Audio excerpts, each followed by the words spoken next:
It's our 2026 Atlanta Braves preview up next on Fantasy Baseball Today.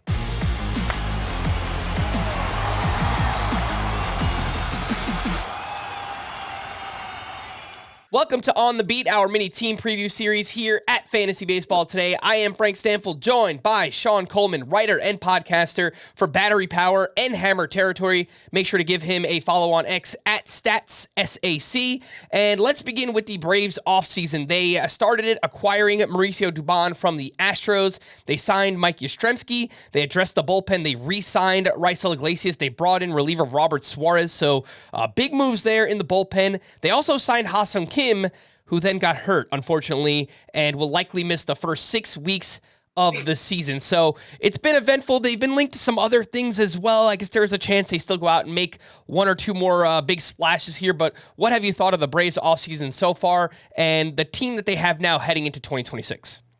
Yeah, and first off, thank you for having me, Frank. It's been a good offseason so far. The Braves have gone out and they've spent money, like they said that they were going to do, a good contrast for the positive from last offseason.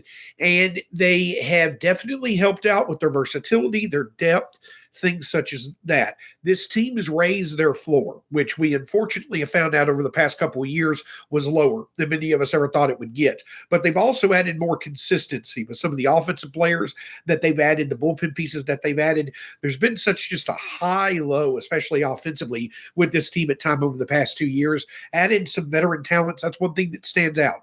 The pieces that they've added so far are all veterans. And so that helps out in a lot of different ways. Consistency is the key. I think that we went out, we had a good offseason. We've already seen that the depth is going to play a huge role with Kim's injury, but satisfied with the offseason. Really would like to add another significant starter so that we can truly say our pitching staff is among the best in baseball for a team that wants to be a contender. There are a lot of fantasy questions for the Braves. I'll try and limit it to two very big questions. So we'll try and answer some of these together. Ask as many as you want. I love fantasy baseball. Let's talk about it. And then people can blame me if I say the wrong thing. So it's not on you. Ask as many as you want. You know what? We are used to that here at Fantasy Baseball Today. Let's talk about Ronald Acuna. Last year, coming back from a second torn ACL injury, didn't run as much as we're used to seeing in the past. I think to some extent we expected that, but we've heard a little bit this offseason about him getting back to running a little bit more in 2026. He ran a bunch out in the Venezuelan Winter League. So what are you expecting here this upcoming season with Ronald Acuna in terms of his stolen base attempts? And look, I don't think he's getting anywhere close to 2023, but what do you think on that front? Yeah, I think that there's definitely going to be more of it. And there's a name that I think that many who don't follow the Braves, but also follow the Braves need to know, and that's Antone Richardson. I believe he's our first base coach who came over from the Mets. And you saw the impact that he had with the Mets. I think their base running value on Fangraphs went from like bottom 7 to top 6 or something. And you saw the impact that he had to Soto's fantasy value and how much he helped him steal. Ronald Acuna Jr., he doesn't need any help in the stolen base department, but he does need help when it comes from getting back from those injuries. So I think that somewhere in that 30 to 40 range is a good kind of gauge of where you could look at it. And I don't necessarily think that Ronald Acuna Jr. will need 55 to 60 attempts to do that. I think he'll need about 50. I think Richardson is good in terms of the quality of those stolen base attempts. He helps players have a bigger success rate. So I would not be surprised if Acuna gets 30 to 40 stolen bases. I think that a 30-30 season, if Acuna can play 140 plus games, is very much within the possibility at the top of our order. So I think 30 to 40 stolen bases is a pretty good target. And as we saw last season, he is still tremendous as a hitter. 290 batting average, 21 homers, 935 OPS, did all of that in just 95 games. So the ability to hit for batting average and power, that is still there and evident with Acuna. And now if he can add 30 plus steals to that, yes, we're talking about a first round value type player here with Ronald Acuna in 2026. Once again, Spencer Strider. Big talking point here. I have been very vocal this offseason that I think Spencer Strider might be broken. Maybe you feel differently. Last season, he returned from the internal brace procedure, and he went from having 2 elite pitches to really just having one with that slider. That fastball velocity was down, the shape was not as good, and it got hit a lot harder. But now 1 year further removed from that surgery. So what did you make of Strider last season? Have you heard anything about what he's working on this offseason? Where are you at on Strider heading into 2026? Yeah, no, I certainly would not to use the term broken. I get why you may feel that way, but I do think that you're onto something in that this is a pitcher who coming back from his surgery due to the velocity not being there on his fastball and even the movement, vertical movement of his fastball not being there as well. You're talking about a pitcher who basically has to kind of reshape the foundation of how he found success. Before surgery, everything was based off that fastball, which was among the best in the game. Now it's the fastball working off the slider, the off-speed stuff. But two things that I think come to mind.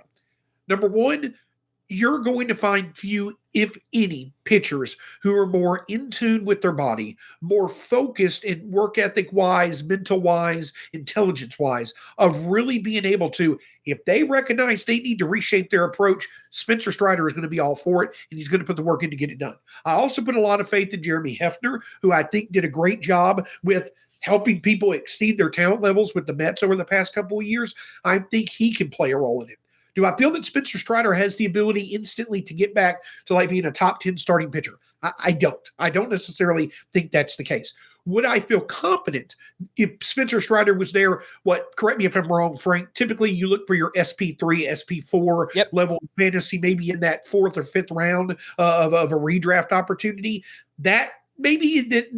Probably in the top 30 to 50 pitchers coming off the board, I would feel confident with Spencer Strider being there with significant room to grow. I don't necessarily know if he's a top 25 pitcher this year, but I don't think it's far-fetched. So I think that Spencer Strider probably should be viewed as maybe an SP3 or 4 right now on a fantasy team with the ability to get to a level of 2 if he's able to kind of redefine how he finds success, and getting a bit of that fastball velocity back would help out as well. Definitely a big name to watch this spring, just in terms of that fastball velocity, the shape, maybe even a third pitch, finding a reliable third pitch, a curveball, a changeup, a splitter, whatever it might be. Someone to watch in spring definitely is Spencer Strider this season. Let's take a quick break, and we'll be back right after this. This isn't just combat. It's cinema.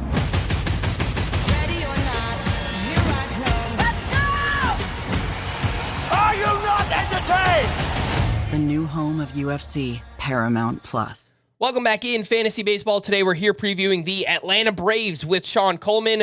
What about a sleeper for the Braves this season? Michael Harris II. And I know that that's probably a name that people over the past 2 years have kind of looked at a sleeper and at times have been burned on, just because he is so streaky. But the talent is so tantalizing, Frank, as I'm sure you've talked about, in years past. And that remains the case. Michael Harris II is in his mid-20s. He's basically still kind of pre-prime when it comes to his career. But let's just be honest, it's hard to rely on him at times, especially when it comes to drafting, because he gets off to such slow starts in the season. But 3 reasons as to why I think Michael Harris could be a worthwhile late-round flyer as a speed combo guy. Number one, if we can get Jerkson Profar, Riley, and Olsen and Acuna at the top of our order, Michael Harris more than likely is batting 9. Now, that spot in the order may not necessarily seem that exciting, but when you've got Michael Harris II in that spot with Acuna and Olsen and those names that I mentioned coming up after him, that's going to give you a lot more run production, run potential out of that spot than most lineups you would see. So that's the first thing that I think comes into play. Plus, in front of those guys, he's going to see plenty of pitches to hit.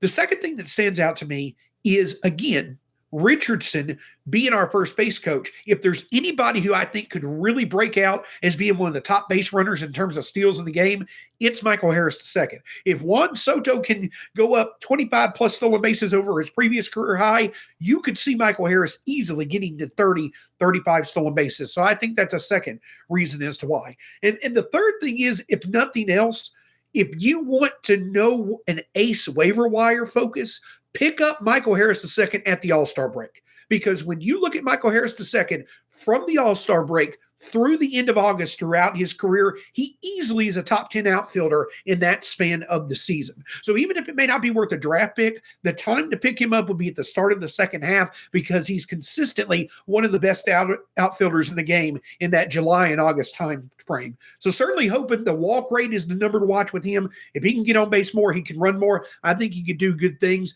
but I don't think a 25-25 season is out of the realm of possibilities. I love what you brought up about Antoine Richardson being there. I think Michael Harris, one of the best athletes in the game. I mean, we see that defensively, and he is extremely fast as well. So he's got to get on base to be able to steal bases. Yeah. But if he does that enough and avoids that slow start, I know you mentioned after looking at him in the second half of the season, I mean, he's been so streaky. Some of these first halves have just been unbearable from a fantasy perspective. But if he could just, raise that floor a little bit and be a little bit more competent in the first half of the season, that would go a long way for his fantasy value. What about a breakout for the Braves this upcoming season? Well, a couple of answers to that. Now, the main breakout guy would be Hurston Waldrop for the Braves. Now, that comes with a bit of a caveat. Hurston Waldrop had some really good showings, some really good numbers on the surface in the second half of last year. He showed better control. He showed to be very effective with throwing his splitter, which is one of the best splitters in the game, but he was able to throw it really with confidence anywhere in the count. He would be the breakout candidate for the Braves. And when I say it comes with a caveat, if the Braves had another starter, Hurston Waldrop has options. So he may not even necessarily make it out of the camp with the team. But the Braves are going to have their injury issues, and Hurston Waldrop will be the first man to call up. And then if he does, it'll be hard to take that rotation spot for him. So I think that if he does get the call, or if he starts off with the team, he's someone that you could really look at as potentially getting into that starting pitching 4, starting pitching 5 conversation. I don't think he's going to be as good as he was last year. Some of the underlying numbers suggest that he was a bit lucky, and I'm interested to see how his control does without having a lot of strikeout potential. But I do think that he's someone that can adjust well. He will have to keep that luck when it comes to getting out of, dangerous situations if he walks a lot of people, which is hard to rely on. But if he gets 100+ innings, Frank, I think that he can easily be in that, starting pitching 5, starting pitching 6 on a fantasy staff, which is pretty good value for someone that may go undrafted. A couple of other things that I will say is this, not necessarily breakout because they've already broke out. Drake Baldwin and Spencer Schwellenbach. I mentioned them. I think that Drake Baldwin can easily become a top 10, either dynasty or moving forward in redraft, top 10 catcher to really focus on. That may surprise people. And I think Spencer Schwellenbach can easily become a top 25 focus when it comes to redraft or dynasty. And one big reason why I mentioned both of them in terms of a breakout perspective is the consistency. Catching, you find so much streakiness. Starting pitching, you find so much streakiness. Those guys being elite at their level so young, but the consistency they could show, those may be good guys to invest in, even if you have a few other people who you may have higher on your big boards. Though the consistency from those guys could really show this year. Yeah, Drake Baldwin was a monster last season, and it sounds like Sean Murphy will not be ready for the start of the season, so he is just full bore, starting catcher, should get every opportunity for the Braves this upcoming season. Schwellenbach, I loved him last year. I actually put a bet on him to win the National League Cy Young Award, coming back from the fractured elbow. Another one to pay attention this spring, but if the velocity there, no injury issues, I think we can get a legitimate SP2 season